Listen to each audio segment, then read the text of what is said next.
the end of the day, every business is going to have access to the same tools. The things that are really going to differentiate these businesses, especially you to your competitor, is going to be your people. How creative your people are, how sustained and fulfilled your people feel, and what they are interested in driving in your business that then drives your business forward, and where are those opportunities for them. Hey everyone, welcome back to another episode of WorkTech Weekly. I'm Steve Smith, Managing Director of Growth at RepCap. For decades, HR has tracked what's easy to count. Headcount, hours, turnover. Those numbers tell you what already happened. They don't tell you whether your strategy is landing, who your future leaders are, or where your culture is quietly breaking down. The argument in this episode is that the signal you actually need has been there all along. You've just been ignoring it. My guest today is KeyAnna Schmiedl. She is the Chief Human Experience Officer at Workhuman, not the CHRO, and she'll tell you exactly why that distinction in her title matters. Workhuman is a global employee recognition platform, and KeyAnna leads everything that touches the people there.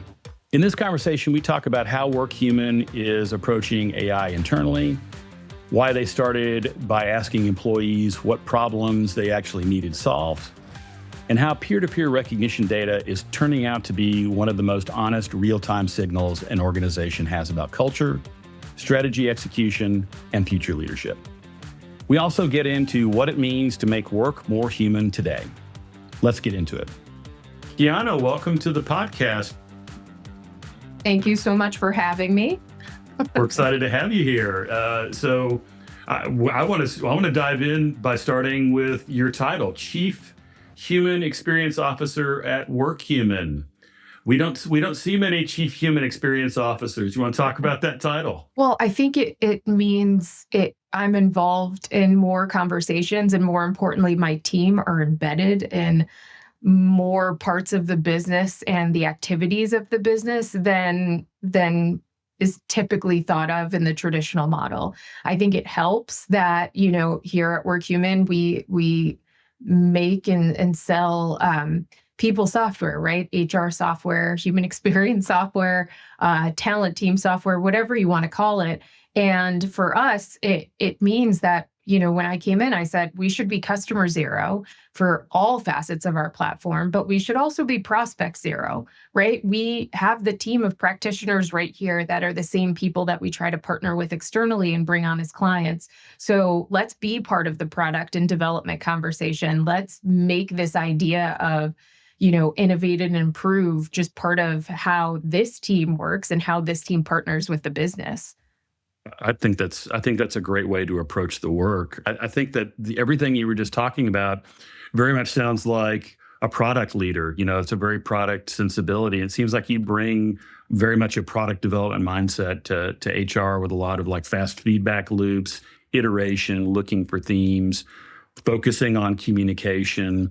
Where did that come from? I mean, is that something that you picked up in tech companies?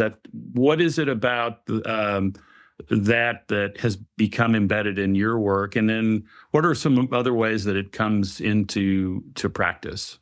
Yeah. So listen, I would love to say, oh, yes, it's the tech companies that gave me this mind. No, I had it before then, probably to the chagrin of my middle school teachers. I had it back then.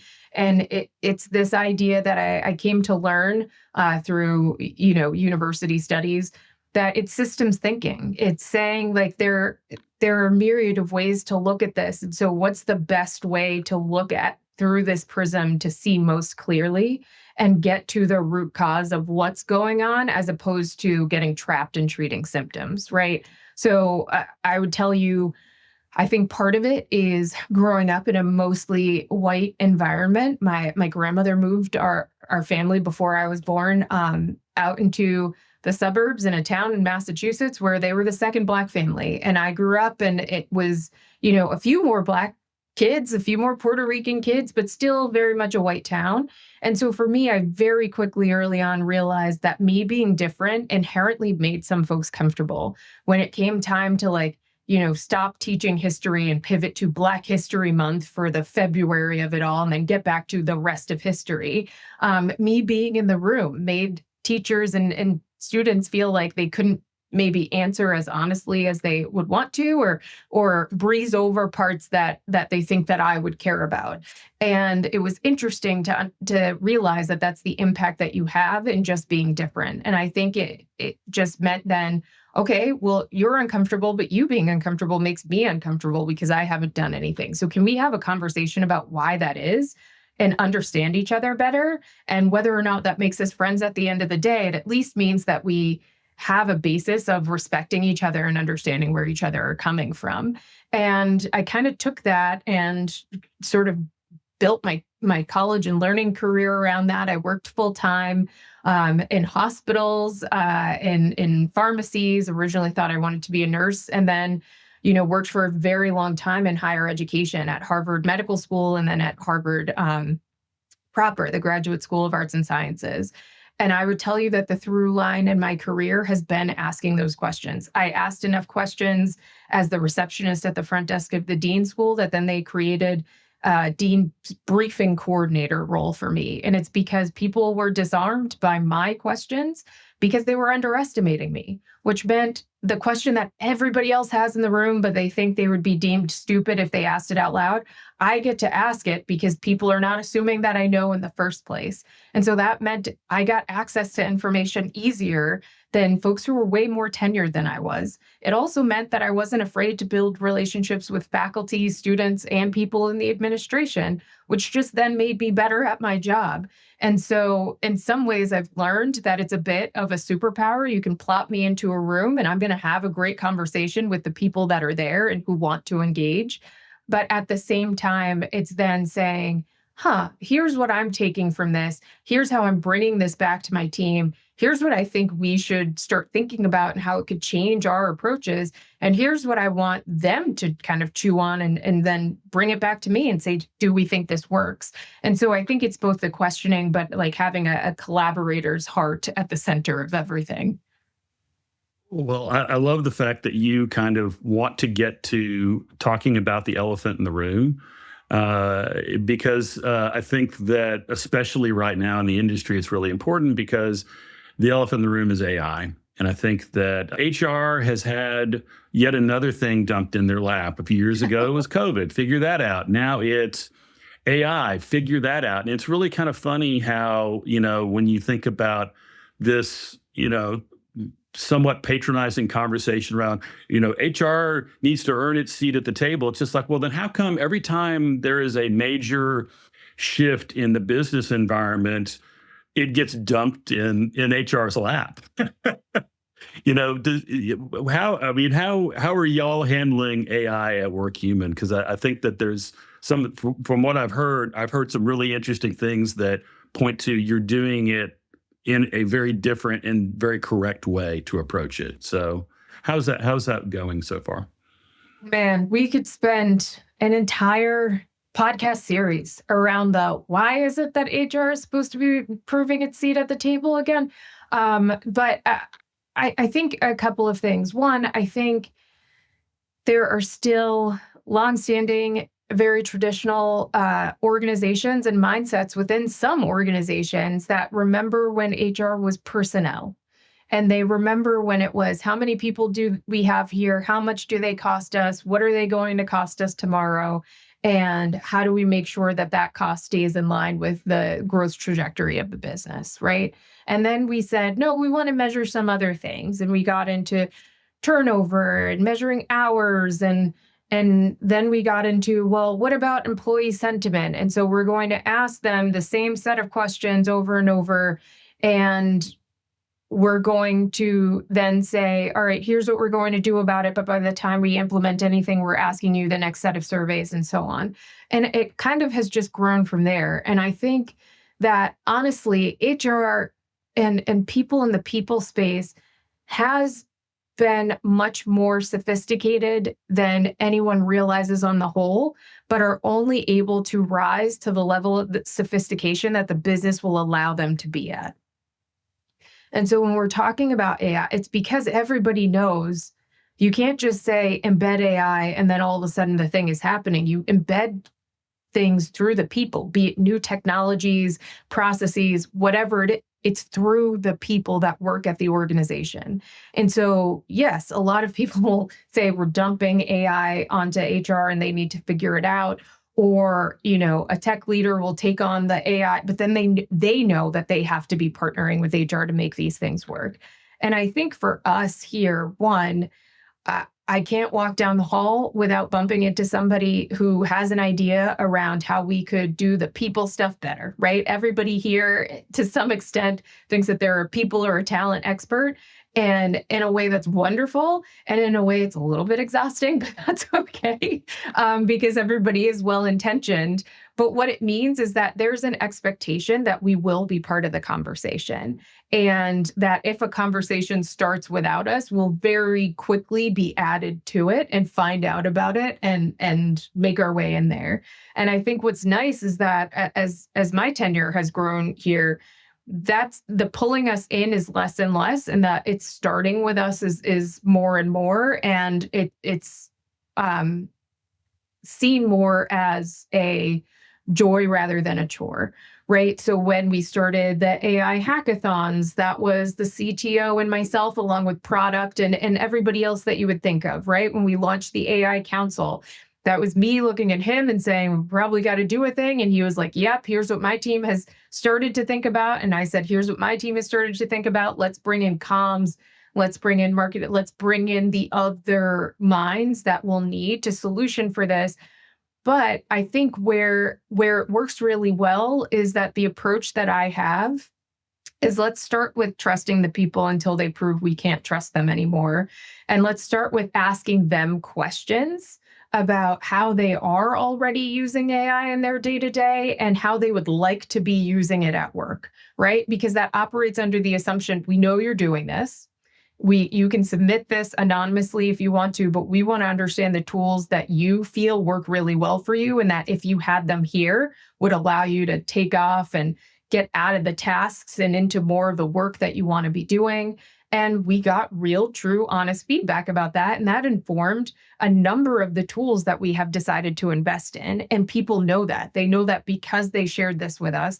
That's why we have a OpenAI ChatGPT instance, right? That's why for product and engineering and technology, we have Claude Code instances.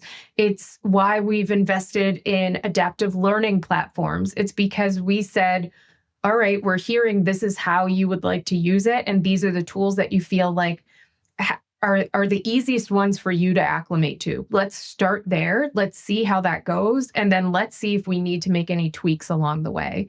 And so in that way, it starts with collaborating with your people. And it also starts with just being thoughtful about what is it that you want to get out of this, as opposed to starting from the careful position of here's all of the things that it can't be used for, where then you have people then asking you, well, then what can it be used for? And then people get exasperated because they're like, well, all the rest of the stuff, right? Let's start by defining the stuff that people can use this for, and then back into the, oh, all right, well, here's where we would put up lane markers and just check with us if you're going to change the lane. And here's where for our customers, you can absolutely not go beyond these borders. And as we're kind of getting more acclimated, let's then identify the right use cases to support and the ones where we say, let's have a conversation about that because there may be some considerations here that we're not thinking about. Let's make sure there are more people involved in that from different areas of our business so that we land in a decent space that is not over-engineering this process. You know, everything that you're talking about, I think that HR always gets the bad rap of like everything in HR is thou shalt not. And the way that you're approaching it is, no, let's explore possibilities. Let's open the floor to the entire company to get involved in this conversation. And I think that, you know, the hackathon story is a really great one because it's just like the best ideas came out of HR, out of customer service, out of finance, and not necessarily engineering. Right. What does that tell you? I think what it tells you is a lot of people are drastically underestimating the savviness of whether you want to call them the GA functions or the back office functions or whatever it is, but the savviness of the non-tech aligned folks in their business, right? You expect innovation to come out of tech, but why wouldn't you expect innovation to come out of everywhere else in your business? And what's interesting is, especially as we think about some of the product enhancements and places that we've gone with our external offering, some of that has been informed by conversations that we're having internally, right? This idea of topics, it was an idea for us that we sort of had batted around at the executive level and in product and in technology. But honestly, the last hackathon that we did, or well, the most recent all company one that we did, I should say, it came up as why aren't we using recognition to identify the work that's being done that is aligned to the strategic initiatives? And that's literally what topics is, right? Like, it's the real-time pulse of who's working on what in the company and what of that aligns to what you said your key goals as an organization are. And if you're not seeing the sensors light up on a certain strategic initiative, well, then you need to go back and figure out why that is the case, right? Who has not been empowered correctly, who doesn't have access to the resources or the tools, or who doesn't feel the psychological safety to speak up about why something isn't working and needs to be unblocked there. And so it's really helped both my own team as well as the broader business to feel empowered about, we have some, if not autonomy, certainly authorship in what the future of work looks like. And why wouldn't we want to try to co-define that in the space that we lead, but also in the spaces where we want to collaborate with other organizations? The great thing about that is when it seems like one of the problems that when you're reading about AI and the obstacles that it's running into in the business environment of going beyond, oh, the board says we need AI, so let's adopt AI, and we don't really know the business problem we're solving. By really getting it into the hands of the people where the rubber meets the road in the business, it seems like you're not starting with, we're just going to throw some AI at it. You're starting with, okay, what are the business problems we're actually wanting to solve and address? Yeah, that's the way it should be. Yes, and I agree, right? I think what makes me nervous is where people say, like, that sounds novel or different. And I'm like, no, it shouldn't. Like, why wouldn't you start with what problem are you trying to solve? We do that everywhere else, right? And I think what's been amazing is that we have not told people you need to be an expert in this. We started with, what do you know about AI? Put like free verse, whatever you want, write it down. What do you know about it? What do you think about it? How do you feel about it? If you're using any tools right now, what are those in an anonymous survey? And then what we got back informed our learning and enablement strategy, right? Because we went, oh, I think there's some confusion between what should just be straight up automation that honestly is probably tech debt that we needed to have solved for a long time ago. And then what is truly like agentic AI solutions that we want to invest in. But I'm not telling you to solve for that. I'm saying, let us then put our AI experts and our technologists against this and say, what is the best solve for this problem? I want my people identifying problems, right? People across the entire business. And if you have an idea about how that can be solved, great, write that in too. And then let us supply you with the people with the expertise and the tools. And now that we've kind of gone along that journey and people have more of a consistent baseline understanding and a slightly more advanced understanding, we've then said, okay, for the folks who had raised their hand and just said, I have a general interest in this last year, we want to take you AI ambassadors and we actually want to get you more into boot camp style learning and understanding so that you can help to bridge that gap between this part of my department or this team is trying to solve this problem. What are the best solutions here, right? So scaling the one to many. And as we've done that, we partnered with a university in Dublin. We had a 5-day, like 9 to 5 boot camp where once folks turn in their final projects, they'll have a certification in this work. But then also they are now better partners to the AI engineers and to the technologists to then be able to say, I think this is this size scope challenge for us to solve. I think these are the right solutions for us to be looking at. This is the department budget for this, or there is no department budget for this. I think it will require this many number of hours. And if we could get it done by this time, then here's what that means to the business, right? And so that's not me dictating that that's how this should work. It's naturally how it evolved because we had the people involved at the start. It's also what allowed us to say, look, we could go nuts and hire, a million AI engineers and try to retain all of them in this race that everybody is at to getting all of this talent. Or we can say, let's have a reasonable amount of those folks here that makes sense for our business.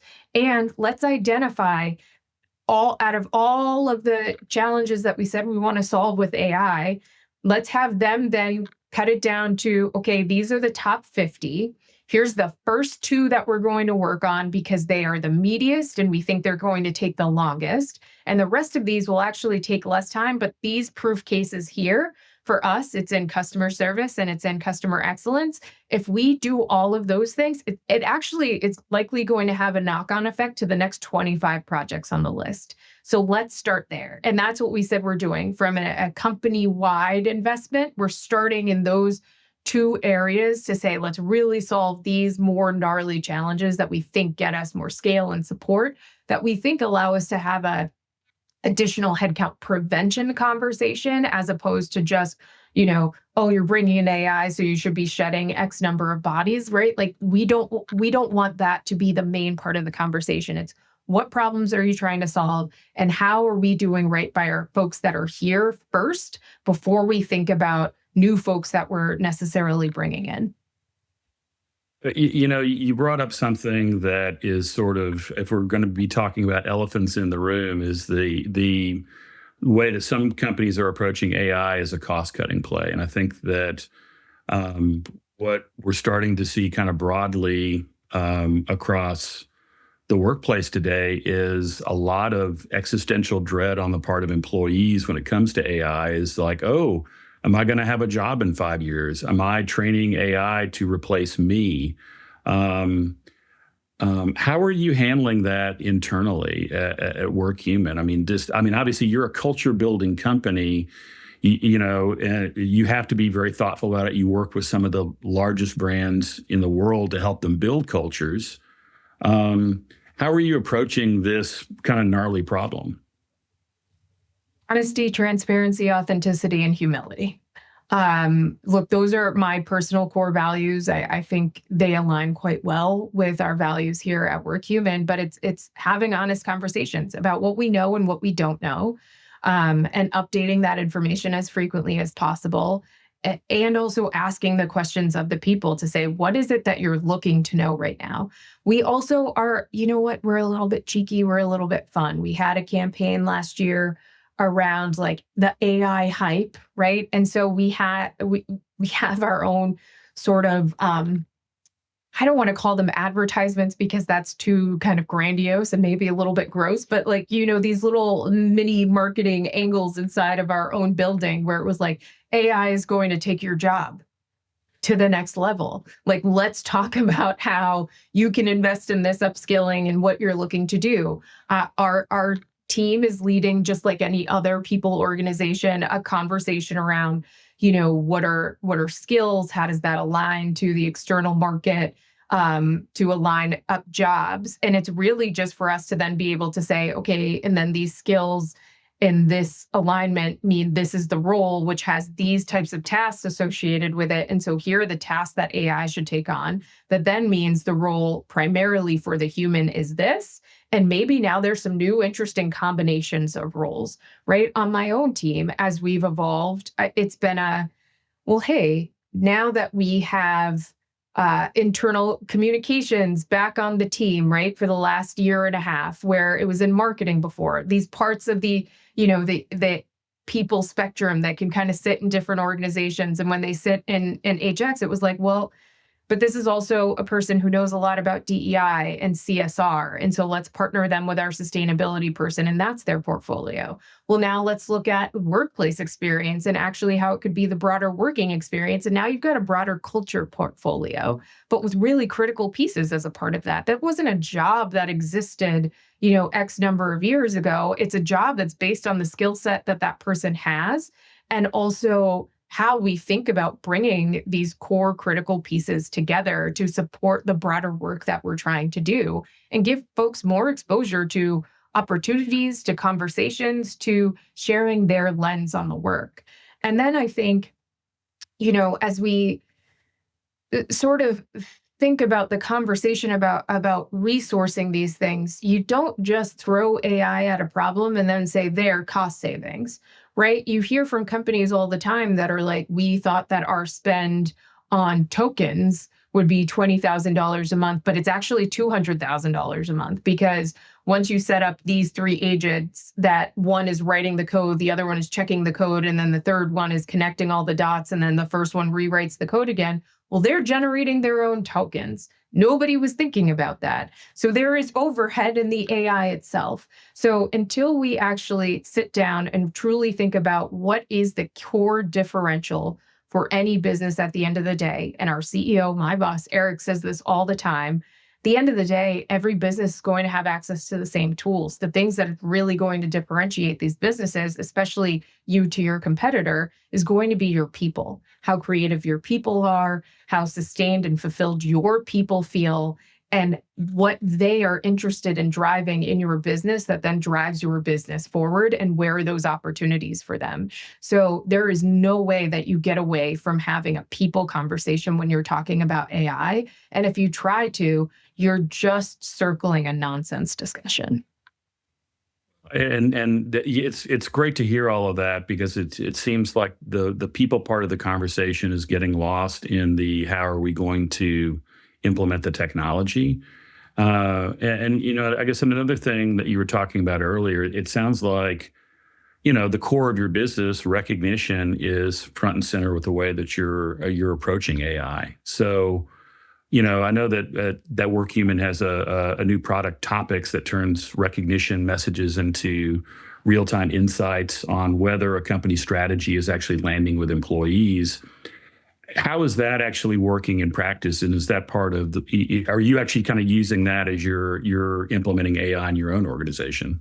Absolutely. So I'm going to give you maybe 2 examples here. One touches on the broader point, and one actually drills down to values and behaviors.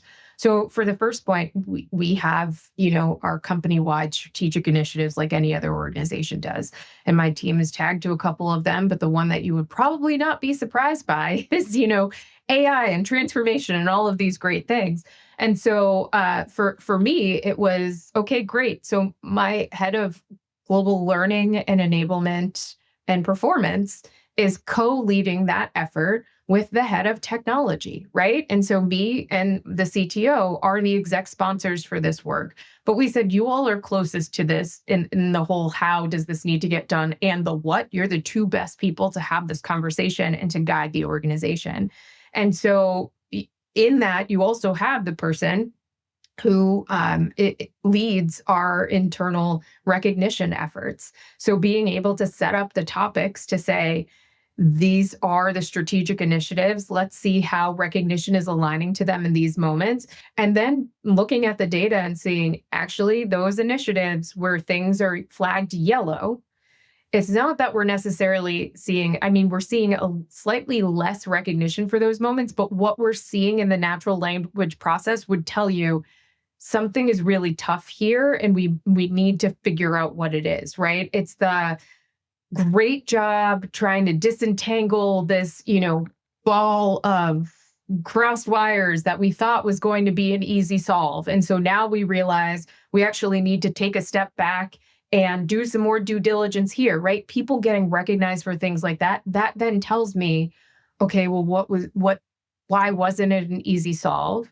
When they're taking a step back, what does that mean? It means that then at the company-wide level, we're adjusting due dates for things, but then we're also saying, hey, what support do you need from the executive team, from senior leaders across the business, or is it just more general people power or access to tools, other resources to be able to solve for this? Right. And so it lets us as a senior exec team know where we need to pivot our energy and support and focus, as opposed to saying we're spread thin across all of these things. For the things that are going green, there are lots of recognition moments, but you're seeing that there's more recognition around the progress and the benchmarks than there is for the toil and the work that tells you this is moving along as I would expect. And so as a leader and as somebody who then within my own area, right, have our own, strategic initiative areas that we're looking into, it helps me to focus my energy in those places where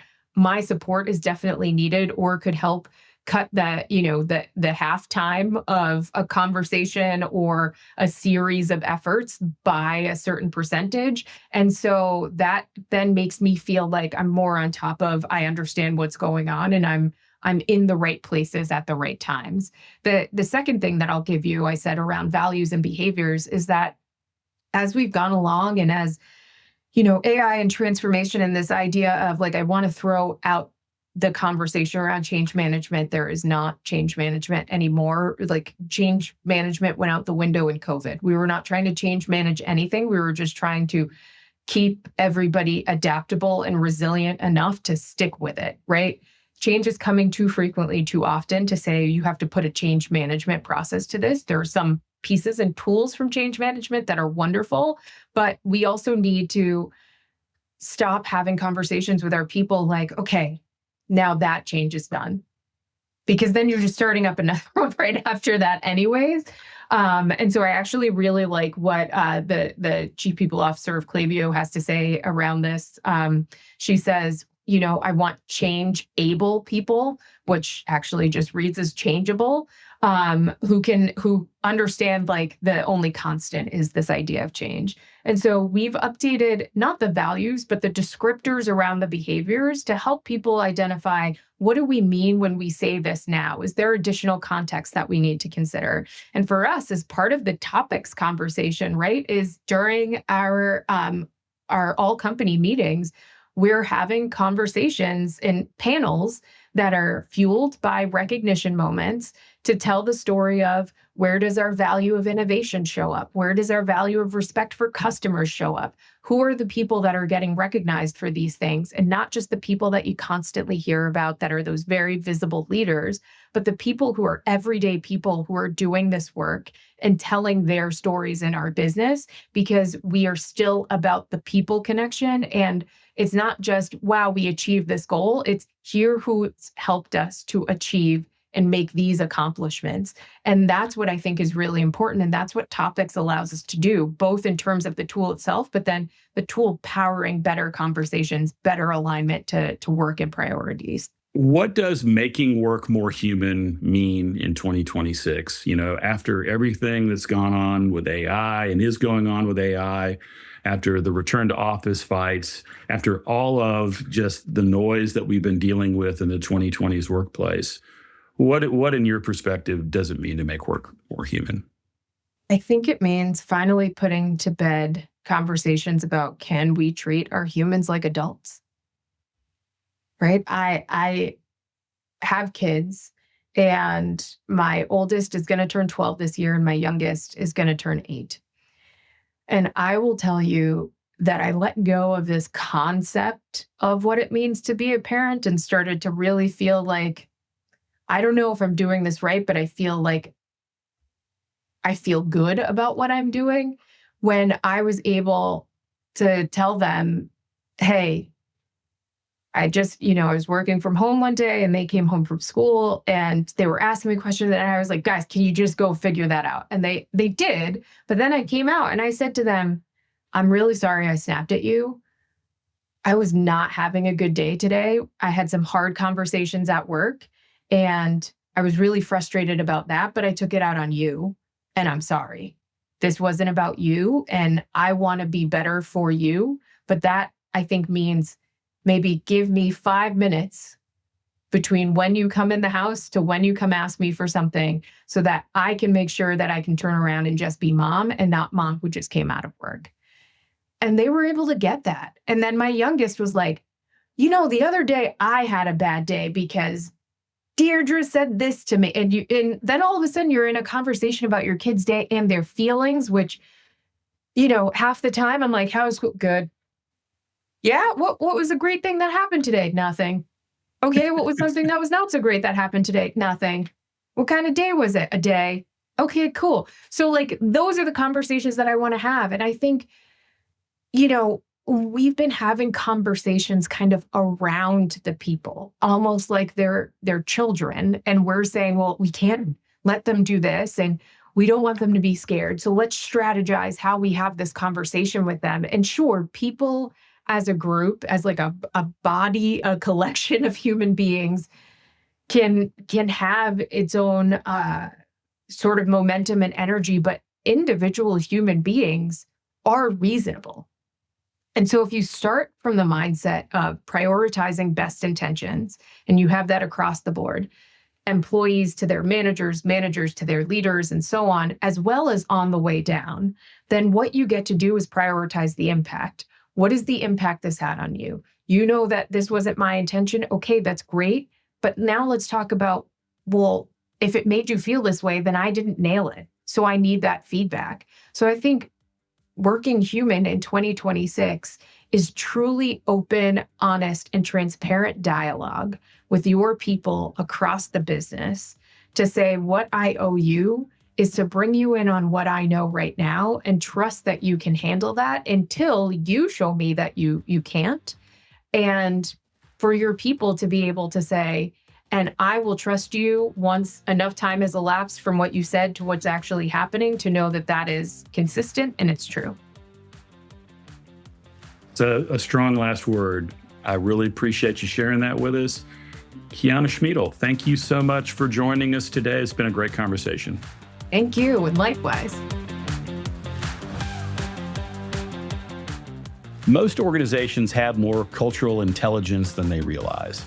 The problem is where they're looking for it. Surveys tell you what people were willing to say on a Tuesday afternoon when HR asked. Recognition data tells you what people actually noticed, valued, and thought was worth calling out, voluntarily, in the moment, without being prompted. What KeyAnna is describing is using that signal at scale. You can see which initiatives are gaining real traction and where things are quietly stalling before they show up anywhere official. You can identify future leaders based on how their peers talk about them, not how their manager rated them at year end. The data is honest because nobody was told to produce it.